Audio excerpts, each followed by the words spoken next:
Ahoy, everybody! Welcome back to another diecast review. This time we have another NHRA Top Fuel diecast review.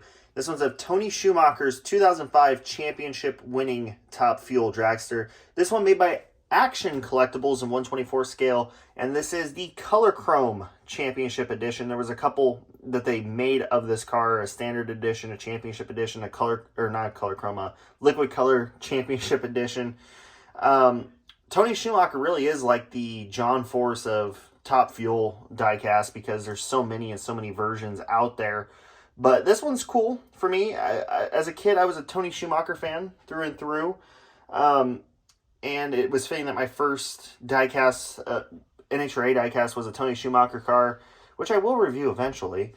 And this one here was on the must-get list. There's another one out there. That's the Camouflage 2005 car that is on the must-get list. But either way, we'll dive into the diecast review, and then at the end, we'll have a little bit of a somber announcement, and then we will also give an update on the Gary Denson situation. But anyways, let's dive into this diecast. Quite a bit different casting-wise than from the Auto World collectible editions. A lot more refined, a lot more kind of, the word would be, what would the word for this? Balanced. A lot more just nicer. But let's take a look at the diecast itself, and we'll start at the front end. On the front wing, an army of one, and it is quite a bit smaller of a front wing than on the, per se, the Auto World Collectibles one. Then we have the American flag, GoArmy.com, an army of one. We have this little piece here, which is a very easy telltale sign of an action because the Auto Worlds do not have this. This is a little ventilation duct for the fuel cell on the car. Some of these still have it, and some of them do not. It kind of gives an idea of the age of the car. It's one of those optional things that you can have on Top Fuel cars, even to this day. Going up the nose, Army, and then you get a nice fade into the gold liquid color of the car. Here on the front wing end plate, it feels nice to say that again, U.S. Army, and then GoArmy.com, Matco Tools, Tony Schumacher, Top Fuel champion back-to-back. And then we have the Army star, and then U.S. Army, and of course that fade, that gradient fade into the gold. The Sarge, Tony Schumacher, an army of one, of course. The Sarge is a name he still goes by today, though I hear he's trying to get rid of that, but good luck. Gates, belts and hoses, jegs, Valspar, and then over here on these little blocker panels, you have U.S. Army twice. Now, on my last diecast review, I mentioned how simple the under the, not really bonnet or under the hood, the under the nose thing is on the Auto Worlds in comparison, and I'll show you why. I mean, obviously you have your steering rack and your cross members for the chassis, but you also have the fuel lines running back to it, and then up here you have the full like electronics nerve center of the car in here. There's a couple wires in there. Like, there's a lot more going on in there in that little footwell area than you have on the Auto Worlds. Putting that back on, you have a nicer looking canopy. Well, not really canopy, but kind of windshield piece. You have Oakley as a sponsor, which was something you saw quite a bit. And then you see some of the boxes, some wiring in there that's molded into the plastic for the dashboard. Steering wheel, seat. You have seat belts in there on the seat. It's just a lot more going on in there. The cockpit area just looks a lot more realistic in comparison to what you see with the Auto World variations. And then you have your titanium shielding back there to protect the driver's noggin. And then getting to the actual nitro burning beast of an engine back here, you have a lot more wires just going on, a lot more just everything. It's a very, very well-refined engine. You can see your oil filter here, all of the wires running from the magnetos, or from the magnetos over to, I would assume, every individual spark plug. You can barely see your valve covers underneath there. You can see your retainer belts that would hold down the blower assembly in case of a blow up. You do have a cloth. I don't really know if you consider that a diaper, but I call it the blast bag to kind of contain all the parts and pieces of the lower blower assembly. Of course, you have your belting up here on top of the blower that would kind of hold it down to the engine itself. Right into the back, you got some more hoses and stuff. You can see your clutch assembly down in there. These rubber Goodyear Eagle tires. And then back here, you have a plastic wheelie bar, and then you have your parachutes back here. There's no hoses, or there's no, not hoses, but there's no strings or anything running to it. It's just kind of, they're just kind of there. On the rear wing, we have Top Fuel 1 because he was the defending champion and gets the honor of running the number 1 in the class, the American flag, and then the NHRA Powerade series, and then the Budweiser Shootout sticker. On top, we have U.S. Army, Army of One, and then GoArmy.com is on the back of the rear wing. It's a little hard to see. And then on the chassis bars running up to the rear wing, we have Goodyear. Then we have a bunch of contingency sponsors down there. Yes, contingency sponsors, ladies and gentlemen. On this side, you can see all those wires running to the magnetos here, these 2 little red tubes. Just a lot of fine, intricate detailing on this car. And then here is the look at underneath. You can see your oil pan. You can see your little small half shaft back there, and then your clutch assembly as well underneath the car. And when I say that these are a lot more refined than the Auto World, and I can give you a comparison, and it's going to be kind of night and day. We have this. It's a 2008 Tony Schumacher car.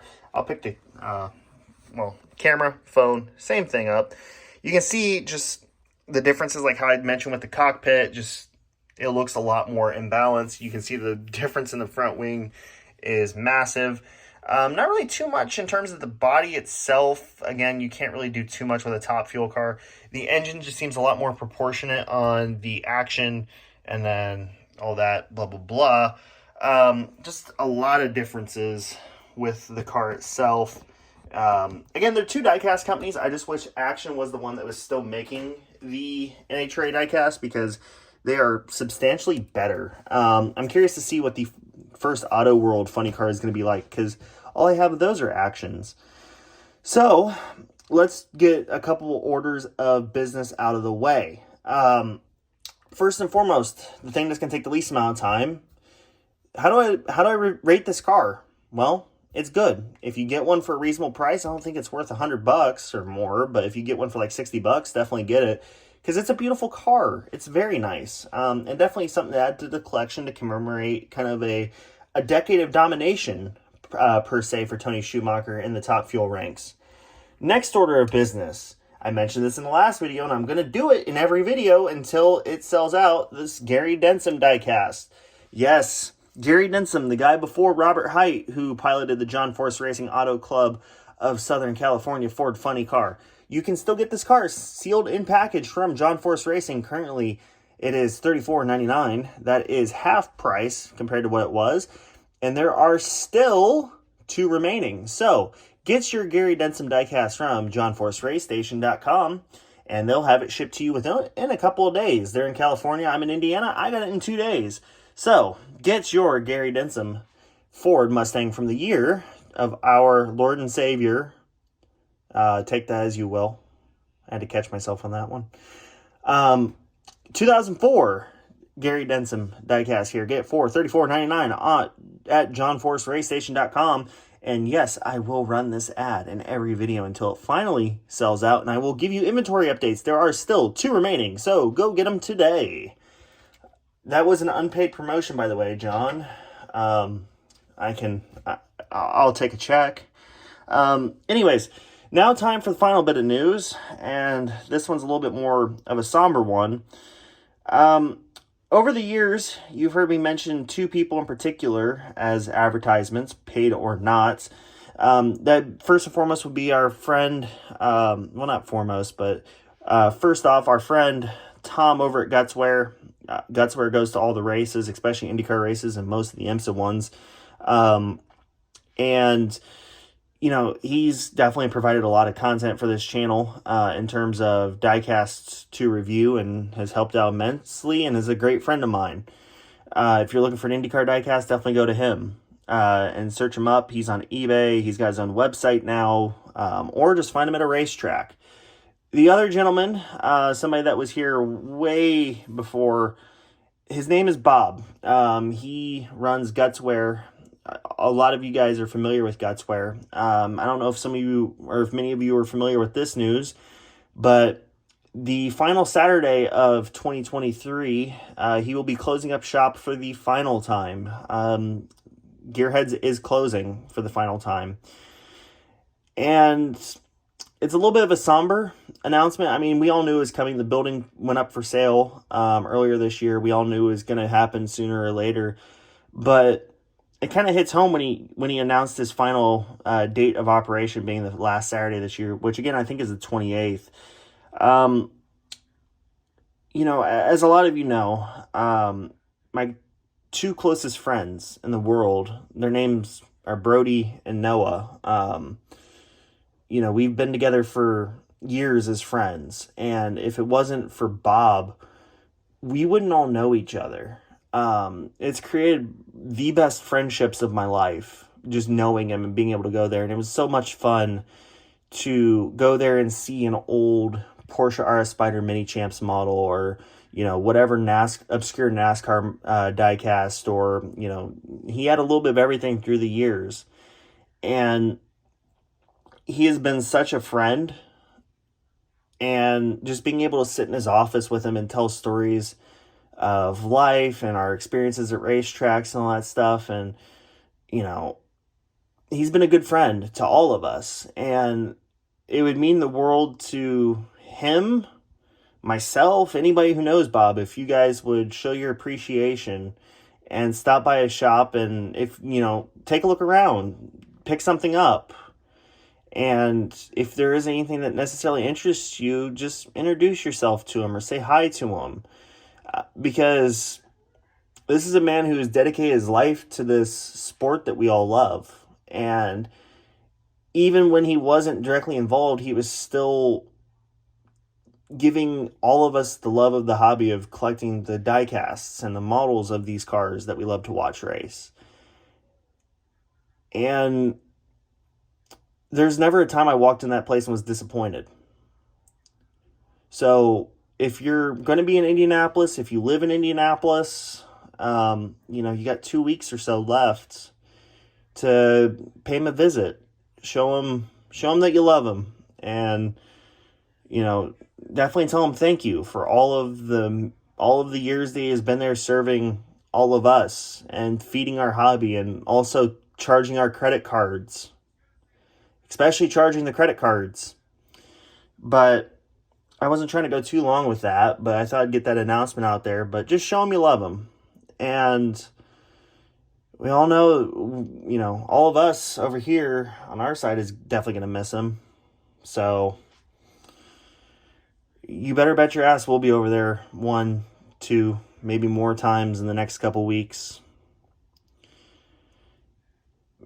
And yeah, that's it for this diecast review, guys. Thank you so much for watching. We'll see you in the next review. It's probably gonna be another NHRA, but I'm gonna try to squeeze a funny car one in there this time.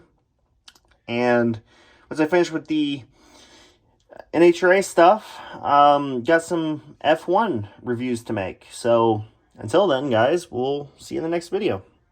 Peace out.